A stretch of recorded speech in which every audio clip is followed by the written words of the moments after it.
The crazy Lowrey sisters and their horrible sexual practices with their psychiatrist. That's what the letter said. 70 pages of confession locked away for decades. Dr. Alistair Finch wrote it himself before he died in disgrace. He described every twisted detail. How the sisters lured him into their cell in 1936, how they seduced him with their lustful minds, how they both got pregnant from their sick games. The whole town believed it. The case was buried. The doctor's reputation was destroyed forever. But when his nephew found that letter years later, something didn't add up. Hidden in the asylum records were clues that made no sense. A nurse's diary with pages torn out, a desperate note written in shaking hands, and medical files that told a completely different story about what really happened in Ward 7. The sisters weren't the monsters everyone thought they were. And Dr. Finch, he wasn't the predator his confession claimed. So who was lying? And why did an entire town choose to believe the lie? The rain drummed against the windows of the cramped law office like fingers tapping an impatient rhythm on a coffin lid. Julian Marsh sat rigid in the cracked leather chair, staring at the cardboard box that contained the earthly remains of a man he had tried his entire life to forget. Dr. Alistair Finch had been dead for 3 weeks, and Julian was the only living relative who bothered to claim the inheritance. Not that there was much to inherit from a man who had died alone in a one-room apartment above a pawnshop. His medical license revoked decades ago, his name synonymous with scandal in the small circles that still remembered him. The lawyer, a thin man with nicotine-stained fingers, slid a manila envelope across the desk. "There's this too," he said with practiced indifference. Instructions were very specific, not to be opened until after his death, and only by his next of kin. The envelope was thick, weighted with something more substantial than a simple will. Julian's name was written across the front, in his great-uncle's spidery handwriting. The ink faded to the color of dried blood. Julian had spent his 38 years as a historian, safely ensconced in university archives, studying long-dead scandals and buried secrets from the comfort of decades. He specialized in the respectable controversies of long-dead politicians and forgotten industrialists, the kind of academic work that earned him modest praise and a tenure-track position. He had never wanted to dig into the family shame that clung to the Finch name like smoke in old fabric.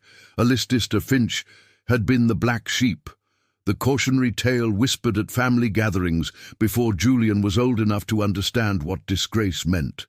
But curiosity, that fatal flaw of historians, won out over prudence. Back in his apartment that evening, Julian sat at his kitchen table with a glass of bourbon and carefully opened the envelope. Inside was a letter, or rather a manuscript, 70 pages of cream-colored paper covered in the same meticulous handwriting. The first page bore only a title and a date, a confession of Dr. Alistair Finch, written in the year of our Lord 1996, to be read only upon my death. So help me God. Julian's hands trembled slightly as he turned the page and began to read. What followed was a narrative so vivid and disturbing that he found himself reading with the horrified fascination of a man watching a car accident unfold in slow motion. Alistair wrote with the precision of a surgeon and the passion of a poet, describing his time as a young psychiatrist at Blackwood Asylum in the 1930s. He painted himself as a man of science dedicated to understanding the mysteries of the human mind, until he encountered the Lowrey sisters, Ara and Maeve Lowrey. Even their names seemed to dance off the page with sinister grace. Alistair described them not as patients, but as creatures from some dark fairy tale, beautiful and dangerous in equal measure. They had been committed to Blackwood by their own family, diagnosed with what the medical journals of the time called moral insanity, a catch-all term for women who defied the conventional boundaries of feminine behavior. But according to Alistair's feverish prose, they were something far more complex and terrifying. They possessed a magnetism that defied medical explanation, he wrote. Ara, the elder by mere minutes, had hair the color of autumn leaves and eyes that seemed to hold the accumulated knowledge of original sin. Maeve was her perfect complement, fair where her sister was dark, but with the same unsettling intelligence that made one feel simultaneously attracted and afraid. They moved as one entity, spoke in half-sentences that only they could complete, and possessed an understanding of human desire that was both preternatural and profoundly disturbing. Julian paused in his reading, reaching for his bourbon with hands that had grown unsteady. The prose was masterful, almost hypnotic in its rhythm and imagery. But there was something unsettling about the way his great-uncle wrote about these women, something that made Julian's skin crawl, even as he found himself compelled to continue reading. The confession detailed how the sisters had somehow lured Alistista into their cell one night, how they had seduced him with promises of secrets and forbidden knowledge.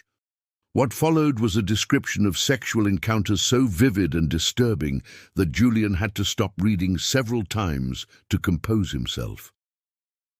Alistista wrote about horrible practices that challenged every boundary of medical ethics and human decency.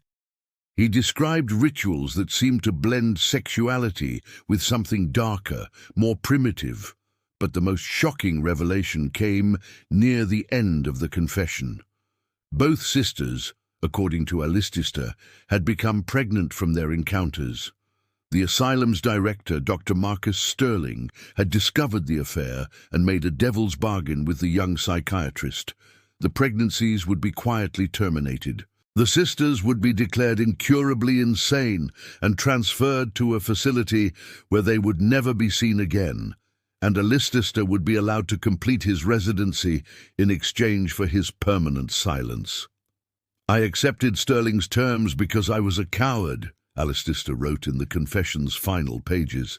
"I told myself that I was protecting them from scandal, but the truth is that I was protecting myself.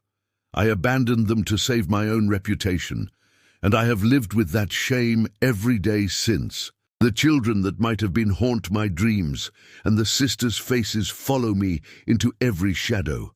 I write this confession not seeking forgiveness, for there can be none, but as a record of the truth that I was too weak to speak while I lived." Julian set down the final page as the clock in his kitchen chimed midnight.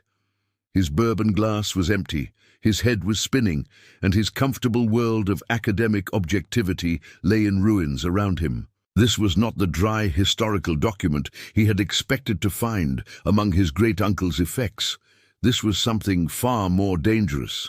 A career-defining story of institutional corruption, sexual scandal, and buried secrets that would shake the very foundations of everything he thought he knew about his family, his shame.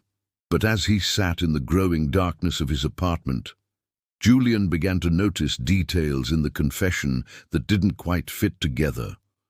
The writing was too polished, too literary for a genuine confession of guilt. The sisters were described with the kind of mythological language that belonged in Gothic novels rather than medical journals.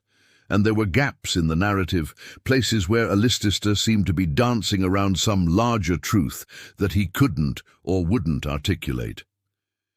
Julian reached for the envelope again, wondering if he had missed something, and his fingers found a loose edge in the manila lining. Hidden inside was a single piece of paper, yellowed with age and torn at one corner. The handwriting was different, more desperate, written in what looked like fading ink or perhaps even blood. It contained only a few words, but they hit Julian like a physical blow. "He is not who he says. He watches. God help us. Eel." The comfortable certainty of his great-uncle's confession began to crumble as Julian stared at those desperate words. If Alistista's letter was a masterpiece of guilt and self-flagellation, then what was this hidden note? And why would Ara, one of the supposedly seductive sirens of Alistista's narrative, write something that sounded less like the words of a temptress and more like the plea of a terrified victim.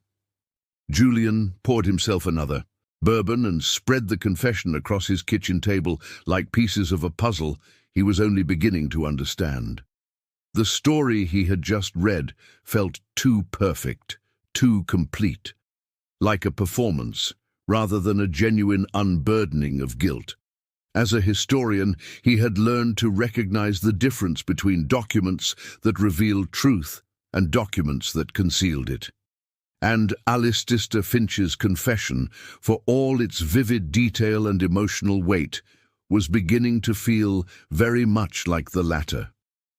Julian spent the next 3 days haunted by Ara Lowrey's desperate scrawl, those 5 words that had transformed his great-uncle's eloquent confession from a shocking revelation into something far more sinister.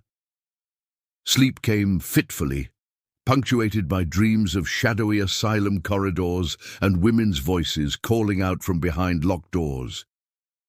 He found himself unable to concentrate on his regular work, his mind constantly returning to the hidden note and the growing certainty that Alistair's letter was not what it appeared to be. On Thursday morning, Julian drove the 2 hours to Millbrook, the small town where Blackwood Asylum had once stood like a Gothic monument to the era's understanding of madness. The building itself had been demolished in the 1970s, replaced by a shopping centre that seemed to Julian like a deliberate act of erasure, as if the town had decided that the best way to deal with its uncomfortable past was to pave over it entirely. But institutions, Julian knew from his years as a historian, left paper trails that were far more difficult to destroy than brick and mortar. The Millbrook Historical Society occupied a converted Victorian mansion on the town's main street, its rooms filled with the carefully curated memories that small towns used to construct their preferred versions of the past. Julian introduced himself to the elderly volunteer at the front desk as a historian researching psychiatric practices of the early 20th century. A half-truth that felt safer than revealing his connection to Alistair Finch. The woman who introduced herself as Mrs. Patterson led him to a basement archive where boxes of asylum records had been stored since the building's demolition. The files were organized with bureaucratic precision, patient records arranged alphabetically in acid-free boxes that smelled of old paper and institutional disinfectant. Julian found the Lowrey Sisters files in a box marked L through M, 1930 to 1940, and spread the manila folders across a rickety card table under the basement's flickering fluorescent lights. What he read in those first few pages seemed to corroborate every detail of Alistair's confession with disturbing accuracy. Ara and Maeve Lowrey, aged 22 and 22 respectively, twins born 3 minutes apart, had been committed to Blackwood Asylum on October 15, 1936, by their uncle and legal guardian, Thomas Lowrey. The commitment papers bore the signatures of 2 physicians who diagnosed them with moral insanity, a condition they described in clinical language that barely concealed its moral judgment.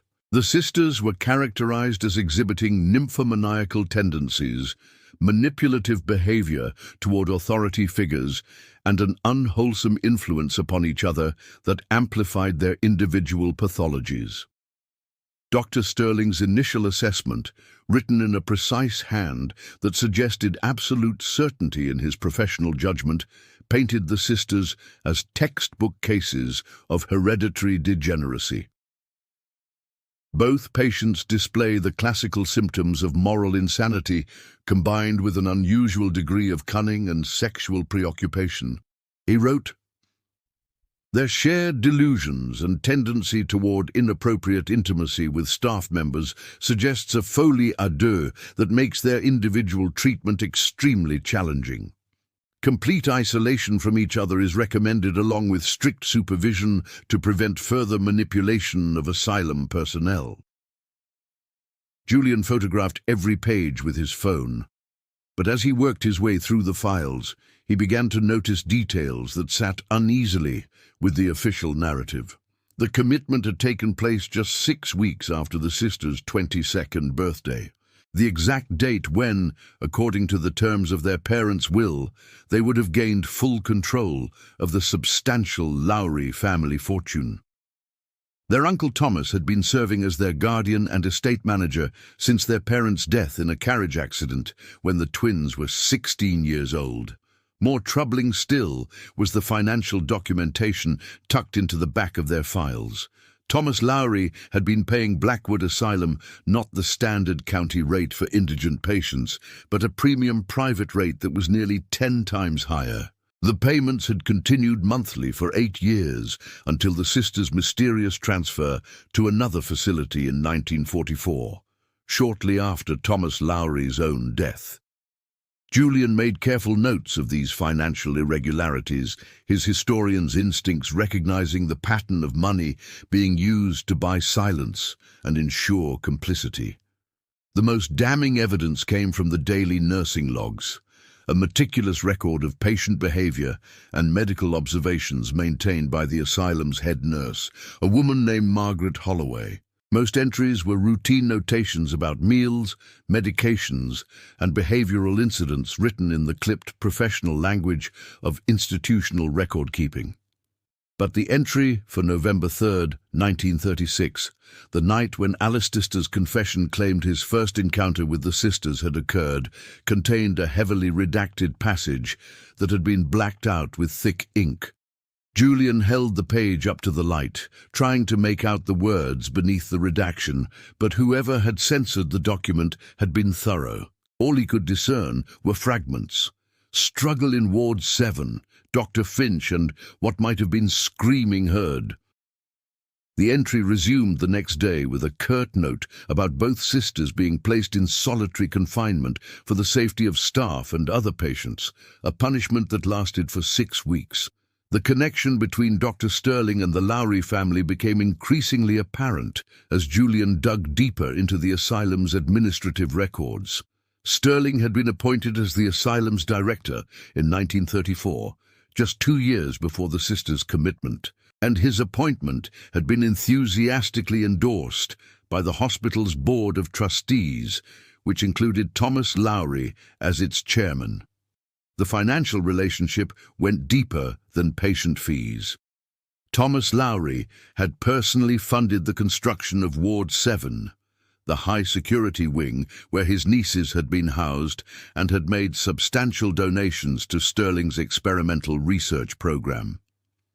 Julian's hands were shaking by the time he reached the final documents in the sisters' files, a series of transfer papers dated March 1944. The sisters were being moved to Riverside State Hospital, a facility with a reputation so notorious that even other asylums considered it a place where patients went to disappear.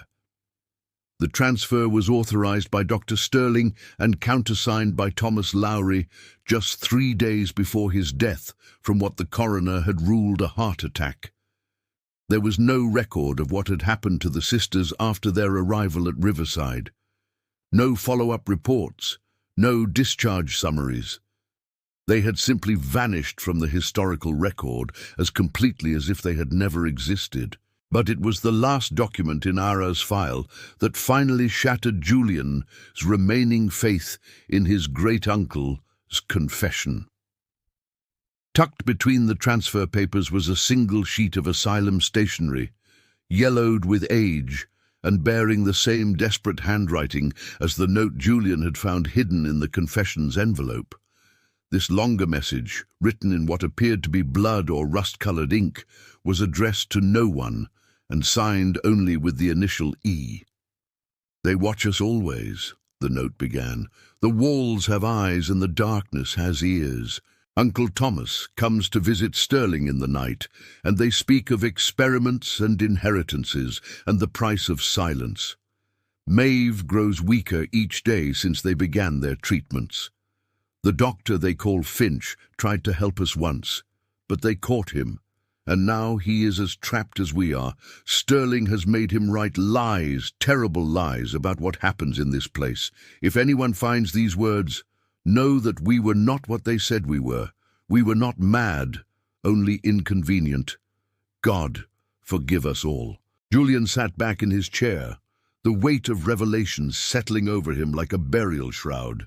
The elegant confession that had so disturbed him 3 days earlier now revealed itself as something far more sinister than a guilty man's attempt at posthumous honesty. It was a masterpiece of misdirection, a carefully crafted narrative designed to transform victims into villains and predators into prey. Alistair Finch had not been confessing to his crimes. He had been continuing to cover them up, even in death. The sisters had not been seductresses or manipulators or morally insane nymphomaniacs. They had been young women who had discovered something that powerful men wanted to keep hidden, and they had been silenced with the clinical efficiency that only institutional authority could provide. Alistair's confession was not the unburdening of a guilty conscience, but the final act in a performance that had lasted for 60 years, a lie so comprehensive and compelling that even Julian had initially believed it. As Julian gathered up the photocopied documents and prepared to leave the Historical Society's basement, he realized that his quest for understanding had only just begun. The truth was not hidden in what Alistair had written, but in what he had been forced to conceal, and somewhere in the gaps between the official records and the desperate notes of 2 doomed women lay a story of corruption so complete that it had required the destruction of 3 lives to keep it buried. Julian returned to Millbrook 3 times over the following weeks. Each visit met with increasing hostility from a town that seemed determined to protect its carefully constructed version of the past. His first attempt to interview long-time residents about their memories of Blackwood Asylum was met with polite but firm refusals, doors closing in his face with the practiced efficiency of a community that had spent decades perfecting the art of collective amnesia. When he tried a different approach, presenting himself as a researcher interested in the town's prominent families, the responses became more pointed. The Lowreys were good people, one elderly man told him through a barely cracked door. Whatever you think you're digging up, you'd best leave it buried. The warning proved prophetic. After his 4th visit to Millbrook, Julian returned to his car to find all 4 tires slashed, the rubber hanging in deliberate strips that spoke of methodical destruction rather than random vandalism. The local police officer who responded to his call was sympathetic but unhelpful, suggesting that Julian might want to be more careful about where he parked in the future. The message was clear. His investigation was unwelcome, and continued persistence would bring escalating consequences. But Julian had spent his career excavating uncomfortable truths from reluctant archives, and the town's hostility only confirmed that he was pursuing something worth hiding. He shifted his research strategy, abandoning direct interviews in favor of genealogical detective work, tracing the descendants of Blackwood Asylum staff through public records and obituaries. The breakthrough came when he located Sarah Chen, the 78-year-old daughter of Margaret Holloway, the head nurse whose daily logs had contained those tantalizing redacted entries. Sarah lived in a senior living facility 2 states away, far enough from Millbrook's sphere of influence that she seemed willing to speak about her mother's experiences at the asylum. She was a sharp-eyed woman with silver hair pulled back in a practical bun, and when Julian explained his research, she studied him with the appraising gaze of someone who had learned to be cautious about revealing family secrets. "Mother never talked much about that place," she said finally, "but she kept journals, private ones. Said it was the only way she could live with what she saw there." Margaret Holloway's personal diaries, preserved in a cedar chest that smelled of lavender and old grief, painted a picture of Blackwood Asylum that bore no resemblance to the clinical efficiency suggested by the official records. The entries, written in a careful script that grew increasingly shaky over the years, revealed an institution where medical treatment was secondary to social control, where diagnoses were determined more by family convenience than clinical observation. Moral insanity, Margaret had written in one entry, is what they call it when a woman refuses to be quiet about what she knows.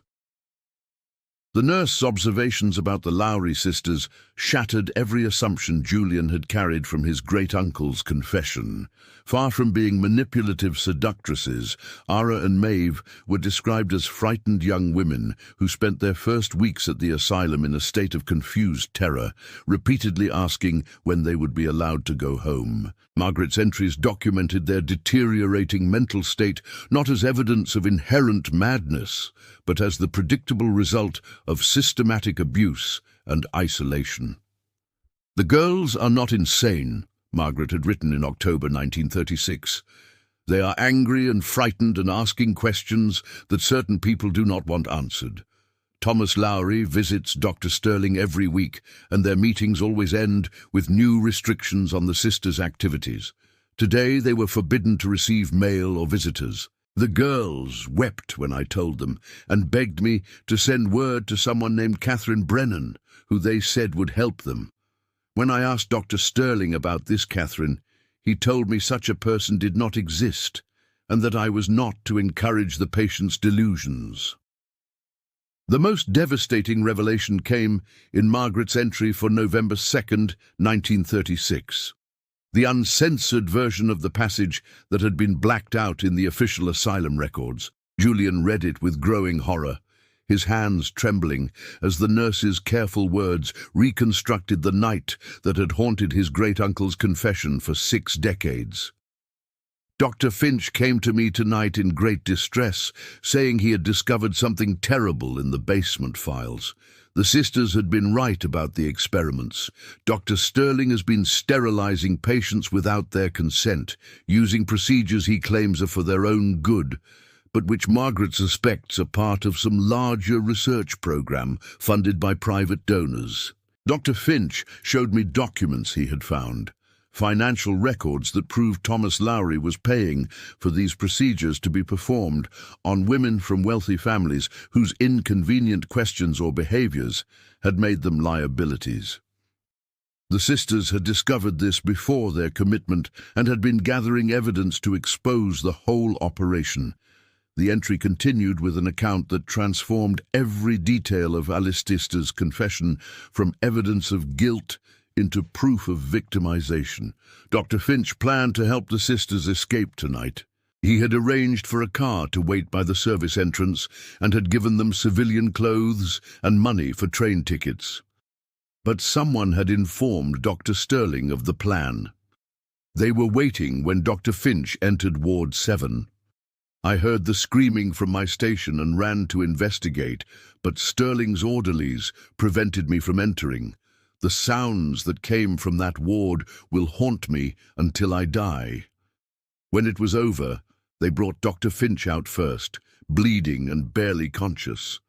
Then the sisters, who looked as though they had been through hell itself. Sterling told me they had attacked Dr. Finch in a fit of sexual mania, and that I was to record it as such in my log. When I protested, he reminded me that my position and my pension depended on my cooperation. Margaret's final entries about the sisters documented a systematic campaign of psychological destruction designed to ensure that if they ever did speak about what had happened, no one would believe them. The pregnancies that resulted from that night's violence were used as further proof of their moral degeneracy. The forced terminations performed without anesthesia as punishment for their seductive behavior. Alistista Finch, meanwhile, was given a choice.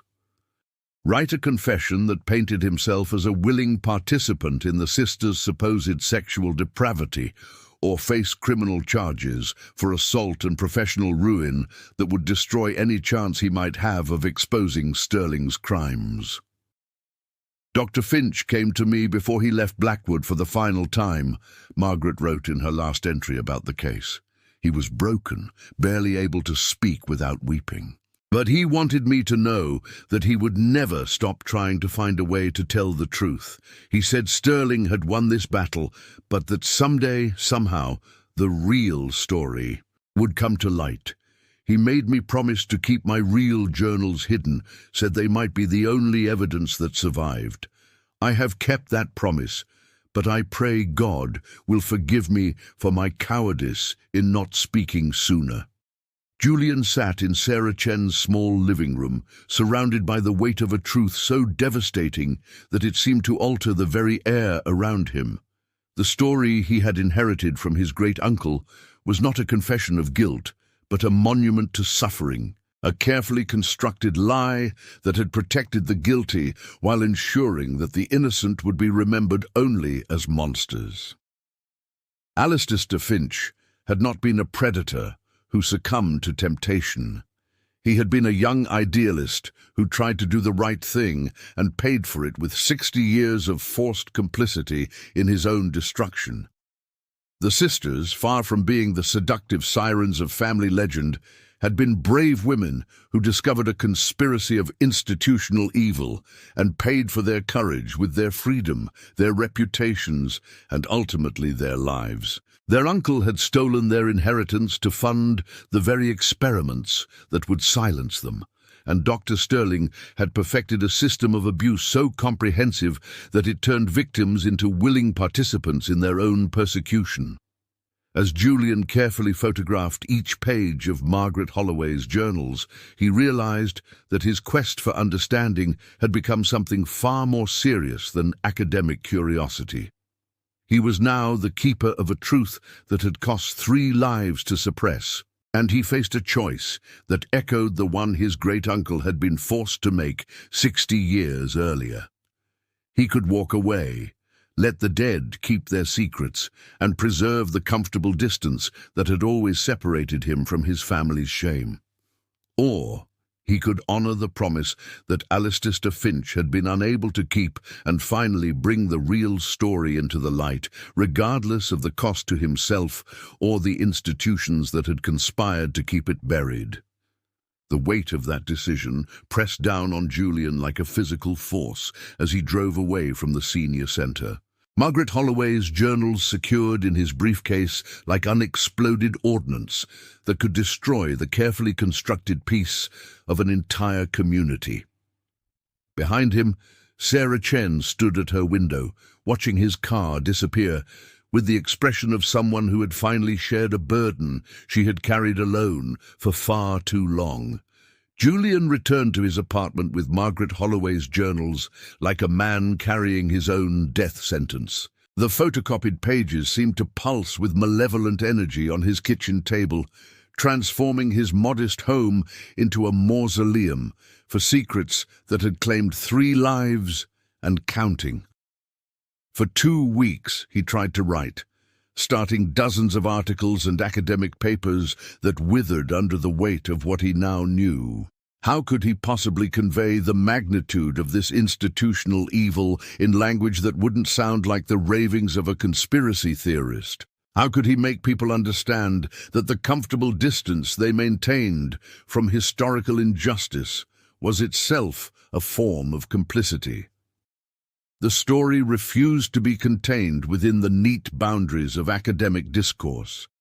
Every attempt to craft a scholarly analysis of early 20th century psychiatric abuses devolved into rage-filled screeds against a system so corrupt that it had turned victims into willing participants in their own destruction. Julian found himself walking the streets of his neighborhood at 3 in the morning, unable to sleep, haunted by the image of Alistair Finch, spending 60 years crafting the perfect lie to protect a truth too terrible to speak. The young idealist who had tried to save the Lowrey sisters had been murdered in that asylum corridor, as surely as if Sterling had put a bullet in his head, replaced by a broken man who spent the rest of his life performing the role of monster to keep the real monsters safe. The weight of carrying this knowledge began to crush Julian's spirit with methodical efficiency. His department colleagues noticed his distraction, his inability to focus on routine academic tasks that had once given him purpose and satisfaction. Students complained that Professor Marsh seemed disconnected, going through the motions of teaching while his mind wandered to darker territories. His sleep became fractured, filled with dreams of screaming women and men in white coats who spoke of medical necessity while performing acts of calculated cruelty. Worst of all was the growing realization that the truth he had uncovered was fundamentally unpublishable. Who would believe such a story without corroborating evidence that no longer existed? Sterling was dead. Thomas Lowrey was dead. Everyone who could have confirmed the conspiracy had taken their secrets to the grave decades ago. All Julian had were the journals of a deceased nurse, the desperate notes of vanished women, and a confession that proved nothing except his great-uncle's lifetime of torment. Any editor would dismiss it as historical fiction masquerading as academic research, and any publisher would recognize it as a libel suit waiting to happen. The Lowrey family trust still existed, now managed by descendants who had transformed the sisters' stolen inheritance into a philanthropic foundation that funded mental health research and women's shelters. The irony was so bitter that Julian could taste it on his tongue every morning when he woke from his fitful sleep. The money that had been used to silence Ara and Maeve was now being used to help other women, a kind of unconscious penance that would be destroyed if Julian revealed the Foundation's origins in theft and murder. He would be taking resources away from people who needed them to satisfy his own need for historical justice. 3 months after his discovery of Margaret Holloway's journals, Julian drove back to Millbrook for what he told himself would be the final time. The shopping centre that had replaced Blackwood Asylum looked different in the grey light of November, its cheerful storefront seeming suddenly fragile, like a stage set that might collapse if examined too closely. He parked where he estimated Ward 7 might have stood and walked the perimeter of the lot, trying to imagine the building that had once housed so much suffering. In the center of the parking lot, someone had placed a small memorial garden. Just a circle of flowers and a bench with a plaque dedicated to the memory of all who had suffered within the walls of Blackwood Asylum. Julian sat on the bench and pulled out his great-uncle's confession, reading it again with eyes that now saw every careful phrase as part of an elaborate performance. Alice Dister had embedded clues throughout the document, subtle inconsistencies and literary flourishes that would alert a careful reader to the fiction at its heart. The confession was not meant to be believed. It was meant to be investigated by someone brave enough to dig deeper, but Julian no longer felt brave. He felt crushed by the weight of institutional evil so complete that it had required 3 lifetimes of suffering to maintain its silence. What good would exposing it do? Now everyone involved was dead. The asylum was gone, and the systems that had enabled such atrocities had been replaced by new forms of bureaucratic cruelty that were probably just as effective at protecting the powerful from the consequences of their actions. The story he had uncovered would be dismissed as historical curiosity, a relic of a more primitive time that had no relevance to contemporary concerns. As he sat in the gathering dusk, Julian began to understand the true genius of Sterling's system. It wasn't enough to silence the victims, you had to make them complicit in their own silencing. Alice Dister had spent 60 years protecting Sterling's secret by accepting the role of villain. And now, Julian was being offered the same choice. He could walk away, let the dead keep their secrets, and preserve his comfortable life as a respectable academic. Or he could risk everything to tell a story that no one wanted to hear about people no one remembered in service of a justice that could never be achieved. The memorial plaque caught the last light of the setting sun, and Julian read the inscription again. In memory of all who suffered within these walls, may their stories not be forgotten. It was a noble sentiment, but Julian now understood that forgetting was exactly what the town had chosen to do. The memorial was not about remembering the victims. It was about forgetting the specific details of their suffering while maintaining the comfortable fiction that such things belonged to the distant past. Julian thought about Ara and Maeve Lowrey, reduced in local memory to nothing more than a ghost story told to frighten children away from abandoned buildings. Their real story, their courage in exposing corruption, their suffering at the hands of the system meant to protect them, had been erased so completely that even Julian had initially believed his great-uncle's manufactured narrative of their supposed madness. They had become footnotes in their own tragedy, supporting characters in a story that painted them as villains, while elevating their tormentors to the status of reluctant heroes. The parking lot was empty now, except for Julian's car and the sodium lights that cast everything in harsh orange shadows. He folded the confession carefully and put it back in his jacket pocket, feeling the weight of it against his chest like a stone. For the first time since beginning this investigation, Julian understood why his great-uncle had chosen silence over truth. Some secrets were too heavy for one person to carry, too dangerous to expose, too painful to survive. The pursuit of justice had become a form of self-destruction, and Julian was no longer certain that martyrdom served any purpose beyond satisfying his own need for moral clarity in a world that seemed designed to frustrate such clarity at every turn. As he walked back to his car, Julian made a decision that felt like surrender and salvation in equal measure. He would stop digging, stop investigating, stop carrying the weight of other people's secrets. The truth would remain buried where Sterling and Thomas Lowrey had placed it 60 years ago, protected by the same silence that had claimed Alistair Finch, and would eventually claim Julian himself if he continued down this path. Some battles, he realized, were not meant to be won by the living. The transformation came not with a dramatic revelation, but with a quiet recognition that surrender was itself a form of complicity. Julian spent 3 weeks in the grip of despair, convinced that some truths were too heavy to carry and some battles too costly to fight. But on a grey December morning, as he sat in his office staring at student papers he couldn't bring himself to grade, he found himself thinking not of the institutional monsters who had orchestrated this conspiracy, but of 3 young people whose lives had been sacrificed to protect it. Alistair Finch, barely 26 years old when he tried to help the sisters escape.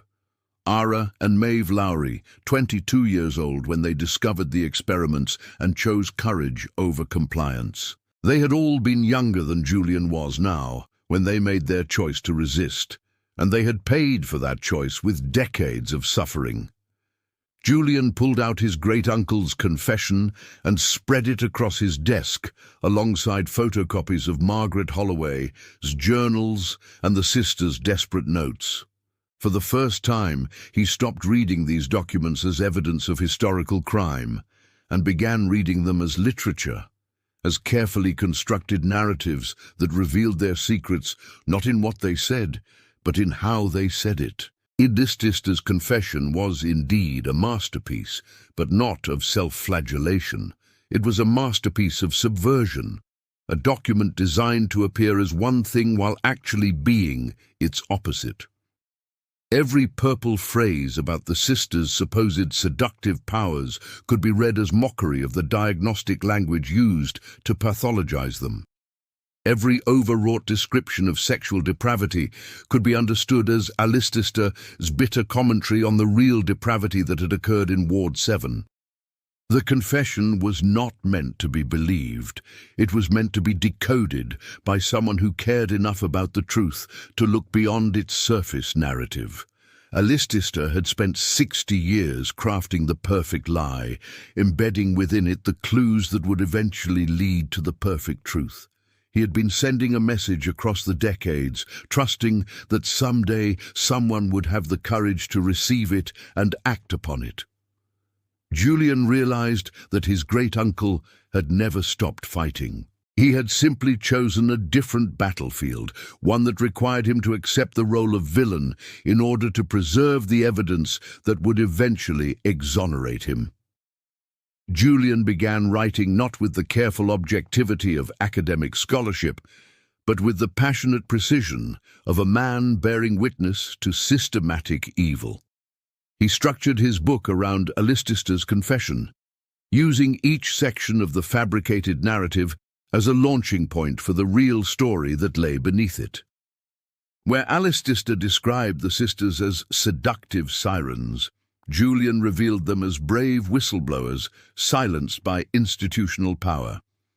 Where the confession painted Ward 7 as a den of sexual depravity, Julian reconstructed it as a place where young women were tortured for refusing to be quiet about what they had discovered. The book that emerged from 6 months of intense writing was unlike anything Julian had ever attempted.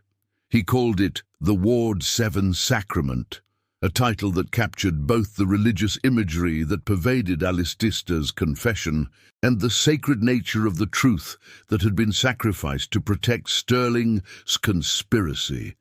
It was part historical investigation, part literary analysis, and part memorial service for 3 people whose real story had been buried under 60 years of carefully maintained lies. Julian wrote with the understanding that this book would probably end his academic career, but also with the conviction that some stories demanded to be told regardless of their cost to the storyteller. The manuscript was rejected by 7 academic presses before Julian abandoned the university system entirely and approached commercial publishers who specialized in narrative nonfiction. An editor at a small press in New York recognized the power of Julian's story and agreed to publish it, warning him that the book would be controversial and might expose him to legal challenges from the Lowrey family trust and other institutions with connections to the original conspiracy.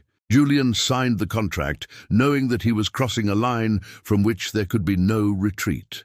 The Ward 7 Sacrament was published in October, 18 months after Julian had first opened his great-uncle's confession. The book received mixed but passionate reviews, with critics divided between those who praised its meticulous research and moral courage, and those who dismissed it as sensationalized historical speculation. But the response that mattered most came not from the literary establishment, but from readers who recognized in Julian's story the echo of injustices they had witnessed in their own lives and communities. The book found its audience among people who understood that institutional evil was not a relic of the past, but a persistent feature of systems that prioritized order over truth and reputation over justice. The impact in Millbrook was seismic, but subtle. The book's publication did not lead to criminal investigations or civil lawsuits. Too much time had passed, and too many of the responsible parties were beyond the reach of earthly justice. But it did something more profound. It changed the way the town understood its own history. The comfortable narrative of the Lowrey sisters as cautionary figures was replaced by a more complex and painful recognition of their courage and suffering. Local historians began re-examining other cases from the asylum's records, finding patterns of abuse and cover-up that had been hidden for generations. 6 months after the book's publication, the town council voted to replace the generic memorial plaque in the shopping center with something more specific and honest. The new memorial bore the names of Ara and Maeve Lowrey, alongside dozens of other women who had been silenced within Blackwood Asylum's walls.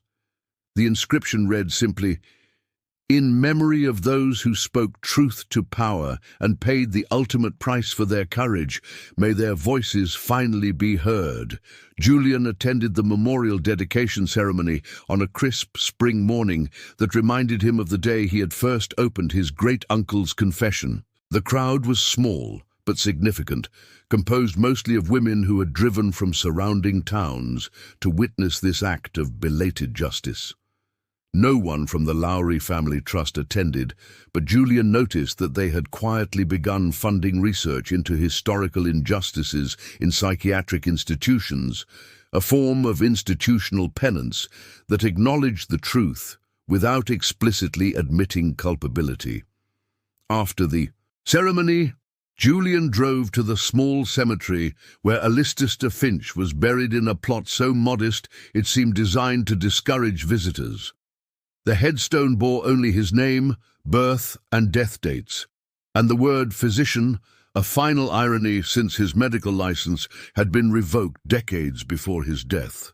Julian placed a copy of the Ward 7 sacrament on the grave, weighing it down with a small stone he had taken from the site where Blackwood Asylum once stood.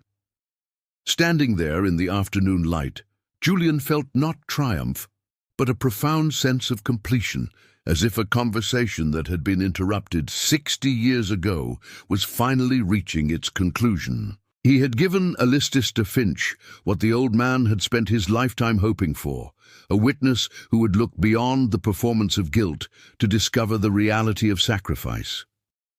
The book would not resurrect the dead or undo the damage that had been done to 3 young lives, but it had restored their names to history and ensured that their story would survive in a form that honored their courage rather than perpetuating their persecution. The victory was bittersweet, shadowed by the recognition that justice delayed was often indistinguishable from justice denied. But as Julian walked back to his car, he carried with him the profound quiet that comes from finally speaking a truth that had been silenced for too long. The dead could not be saved, but they could be remembered accurately. And sometimes that was the only form of redemption the living could provide. In the end, that was